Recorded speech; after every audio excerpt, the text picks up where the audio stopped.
Rais wa Jamhuri ya Muungano wa Tanzania Dr. Samia Suluhu Hassan amejikuta katikati ya mjadala mkali wa kitaifa baada ya kauli yake kuhusu machafuko na amani kunukuliwa na kusambaa kwa kasi mitandaoni.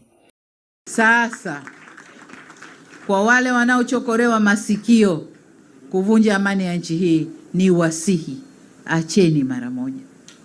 Acheni mara moja. Amani ikichafuka haichagui. Na tuulizeni sisi wa upande wa pili. Ilipochafuka amani Dar es Salaam tu pale, nenda kaulize vijana kama leo wanataka kuingia njiani. Hakuna anayetamani. Kwa hiyo amani ikivunjika haichagui. Niwaombe sana, maendeleo yetu, kunawiri kwetu, kupendeza kwetu, kulala na kuamka salama, tutunze amani ya nchi yetu. Tofauti za mawazo zipo, lakini zisitugawe wala tusiharibu utulivu wa kisiasa na amani ya nchi yetu. Akizungumza katika tukio la hadhara, Rais Samia alinukuliwa akisema, amani ikichafuka haichagui, na tuulizeni sisi wa upande wa pili. Ilipochafuka amani Dar es Salaam pale, nendeni kawaulizeni vijana kama kunayetamani kuingia njiani. Hakuna anayetamani. Kauli hiyo ambayo kwa mtazamo wa serikali inaelezwa kama tahadhari juu ya madhara ya machafuko, imezua hisia kali miongoni mwa wananchi, hasa ikihusishwa moja kwa moja na kumbukumbu za matukio ya Oktoba 29. Mara baada ya kauli hiyo kusambaa, mitandao ya kijamii ilifurika maoni ya wananchi waliokerwa, kukasirishwa na wengine kuumizwa kihisia. Mwananchi mmoja aliandika, hili ni tusi kubwa sana kwa waliouawa, wafiwa na Watanzania wote kwa ujumla.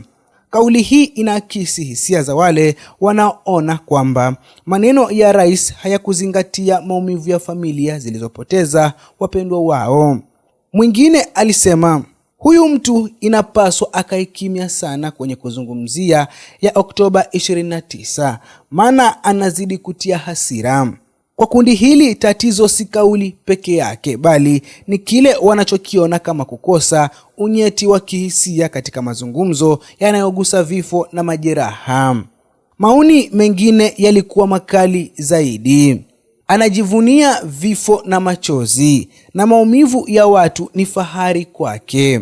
Hata kama ni maoni ya mtu mmoja, kauli kama hizi zinaonyesha kiwango cha hasira za kutoaminiana kwa sehemu ya wananchi dhidi ya mamlaka.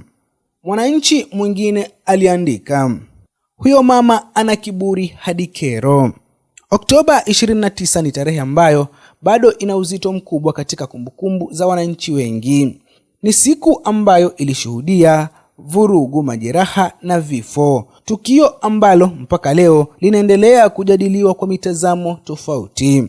Kwa baadhi ya wananchi, hakukuwa na uwajibikaji wa kutosha, hakukuwa na majibu ya kuridhisha, hakukuwa na faraja ya wazi kwa wafiwa. Hali hii imefanya kila kauli inayogusa machafuko au amani kutafsiriwa kwa mtazamo wa tukio hilo. Wachambuzi wa masuala ya jamii wanasema hasira inayodumu kwa muda mrefu mara nyingi hutokana na maswali yasiyojibiwa, si tukio lenyewe pekee. Kwa upande wa serikali na wafuasi wake, kauli ya Rais Samia inatafsiriwa kama ujumbe wa tahadhari. Hoja kuu ni kwamba machafuko hayana mshindi. Vijana ndio waathirika wakubwa, na amani ikivunjika huathiri kila mtu bila ubaguzi. Kwa mtazamo huu, kauli hiyo haikulenga kudharau waliopoteza maisha, bali kuonya dhidi ya kurudia hali kama hiyo. Hata hivyo, changamoto iliyojitokeza ni namna ujumbe huo ulivyopokelewa na jamii. Katika uongozi wa kisasa, wachambuzi wanasema maneno ya kiongozi hayapimwi kwa maana yake tu, bali pia kwa athari zake kwa waliojeruhiwa kihisia. Swali linaloulizwa na wengi ni, je, kauli hii ilitolewa kwa kuzingatia hali ya kihisia ya taifa? Kwa baadhi ya wananchi walitarajia kauli ya faraja, kauli ya kukiri maumivu, kauli ya kuonyesha huruma kabla ya onyo. Kutokuwepo kwa vipengele hivi kwao ndiko kulikofanya kauli hii kuonekana kama imevuka mipaka. Hili ndilo swali linalogawanya maoni ya Watanzania. Upande mmoja unasema rais ana wajibu wa kulinda amani ya taifa hata kama kauli hiyo haipendezi kwa wote. Upande mwingine unasema ulinzi wa amani haupaswi kuja kwa madhara ya kupuuza damu na machozi ya wananchi. Kwa mtazamo wa kikatiba, rais hakuvunja sheria kwa kauli yake, lakini kwa mtazamo wa kijamii na kimaadili, mjadala bado uko wazi. Mjadala unaoendelea baada ya kauli ya Rais Samia unaonyesha wazi jambo moja: hasira za Oktoba 29 bado hazijapoa. Kauli za viongozi hasa rais zinaendelea kupimwa si kwa maneno pekee, bali kwa kumbukumbu na majeraha ya nyuma. Swali linalobaki si rahisi kujibu. Je, tatizo ni kauli ya Rais Samia au ni taifa ambalo bado halijapata majibu, haki na uponywaji wa Oktoba 29? Mpaka pale maswali hayo yatakapojibiwa, mjadala huu bado utaendelea kujirudia, kila kauli ikifungua tena jeraha ambalo halijapona.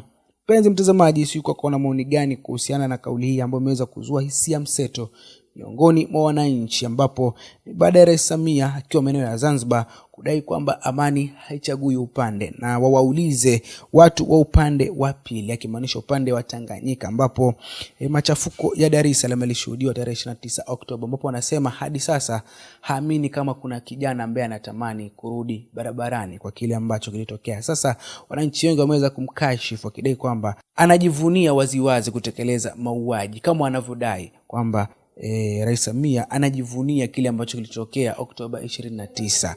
Na wengi wamemkashifu sana, wakitoa maneno makali, wakimshambulia kutokana na kauli zake. Lakini kwako si una maoni gani kuhusiana na kauli hizi za Rais Samia ambazo alizitoa kule maeneo ya Zanzibar, akidai kwamba amani haichagui upande na machafuko yakitokea hayachagui huyu ni nani, bali yatalenga kila mmoja, na anasema kwamba hilo lilidhihirisha wazi Oktoba 29 na anaamini sasa lilikuwa funzo, na kawarai wale ambao wanachochewa kuvuruga amani ya nchi basi waache mara moja. Kwako si una maoni gani kuhusiana na kauli hizi za Rais Samia Suluhu Hassan? Ndio unahisi kweli alivuka mipaka ama alikuwa anatoa tahadhari tu kwa wananchi wake ili yale yaliyotokea Oktoba 29 yasiweze kujirudia?